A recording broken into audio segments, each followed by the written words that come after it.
पाटण तालुक्यातील मोरगिरी ग्रामपंचायतीच्या वर्षपूर्ती कार्य अहवालाचे पालकमंत्री शंभूराज देसाई यांच्या हस्ते करण्यात आले प्रकाशन।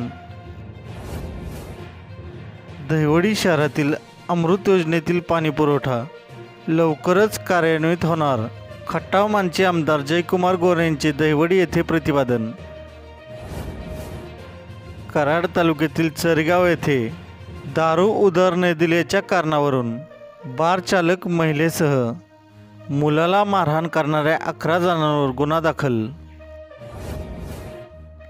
वंचित बहुजन आघाडीच्या वतीने सातारा शहरातील डॉक्टर बाबासाहेब आंबेडकर पुतळा परिसरात मनुस्मृतीचे दहन। दहिवडी शहरासाठी मंजूर झालेली पाणीपुरवठा योजना ही माजी आयुक्त प्रभाकर देशमुखांचे श्रेय, दहिवडीच्या माजी नगरसेवकाचे प्रतिपादन। फलटण तालुक्यातील तावडी फाटा परांदवाडी येथे ट्रॅक्टर व दुचाकीमध्ये झालेल्या अपघातात 1 जण जखमी। महामार्ग प्राधिकरणाकडून सातारा लोणंद रस्त्यावर अपघात टाळण्यासाठी उपाययोजना। सामाजिक कार्यकर्ते मदन साबळे यांची माहिती। विविध मागण्यांसंदर्भात खासदार उदयनराजे भोसले यांनी घेतली दिल्ली येथे मंत्री जितेंद्र सिंह यांची भेट। वाई बावधन नाका दहशतमुक्त करा, विराट मोर्चा काढत तहसीलदार यांना निवेदनाद्वारे नागरिकांनी केली मागणी। सातारा तालुक्यातील सासपडे येथे चोरट्याने चोरली स्मशानभूमीतील जाळी, सासपडेच्या सरपंचांनी दिली माहिती। सातारा शहरात पवई नाका येथे विनापरवाना फ्लेक्स लावणाऱ्यांवर सातारा नगरपालिकेच्या अतिक्रमण विभागाने केली कारवाई। सातारा शहरात नाताळ सण उत्साहात साजरा, पवई नाका येथील चर्चमध्ये ख्रिश्चन बांधवांनी केली प्रार्थना। पाटण तालुक्यातील वाल्मिकी पठारावरील पानेरी येथे गव्याच्या हल्ल्यात दुचाकीस्वार गंभीर जखमी। कराड तालुक्यातील उमरज येथील बाजारपेठेत सत्तुराचा दाग दाखवून चोरी करणाऱ्या संशयितास शिरोली MIDC मधून उमरज पोलिसांनी केली अटक। सातारा मध्यवर्ती बस स्थानकात सातारा स्वारगेट बस सेवेला 22 वर्षे पूर्ण झाल्यानिमित्त चालक आणि वाहकांचा स्मृतिचिन्ह देऊन केला गौरव।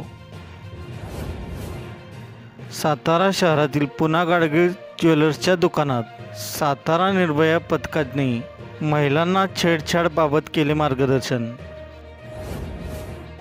रेशन दुकानदार विविध मागणींसाठी 1 जानेवारीपासून जाणार संपावर, रेशन दुकानदार संघटना जिल्हाध्यक्ष श्रीकांत शेटे यांनी दिली माहिती। सातारा शहरातील लोणार गल्लीत शौचालयात भूत असल्याचे अफवेने परिसरातील महिलांमध्ये घबराट, कपड्याच्या दुकानातील पुतळा ठेवणाऱ्यावर कारवाईची स्थानिकांनी केली मागणी। सातारा शहरातील सदर बाजार येथील टिळक मेमोरियल चर्चमध्ये सातारा तालुक्याचे आमदार शिवेंद्रराजे भोसले यांनी नाताळनिमित्त दिली भेट। मायलेकीच्या खुनाचा उलगडा झाला, सातारा जिल्ह्यातील आत्ताची सर्वात मोठी बातमी। मान तालुक्यातील पर्यती येथील मायलेकीच्या खुनाचा उलगडा झाला असून 72 तासात सातारा स्थानिक गुन्हे अन्वेषण शाखा व मसवड पोलिसांनी मायलेकीच्या खून प्रकरणी 2 परप्रांतीयांना जेरबंद केले। चोरीच्या उद्देशाने त्यांनी हे कृत्य केल्याची कबुली दिली। संदीप शेषमणी पटेल वय 30 व अजित कुमार रामकिशोर पटेल वय 29 दोघे राहणार परसिंधी मध्य प्रदेश अशी अटक करण्यात आलेल्या संशयितांची नावे। मान तालुक्यातील पर्यती येथील संपताबाई लक्ष्मण नरळे वय 75 व नंदाबाई भिकू आटपाटकर वय 58 या मायलेकीचा बुधवारी मध्यरात्री अज्ञाताने गळा आवळून खून केला होता। या प्रकरणी पोलिसांनी दोघांना अटक केली आहे। जर तुम्ही आमच्या चॅनलवर नवीन असाल तर आत्ताच चॅनल सबस्क्राईब करा, व्हिडिओ लाईक व शेअर करा। धन्यवाद।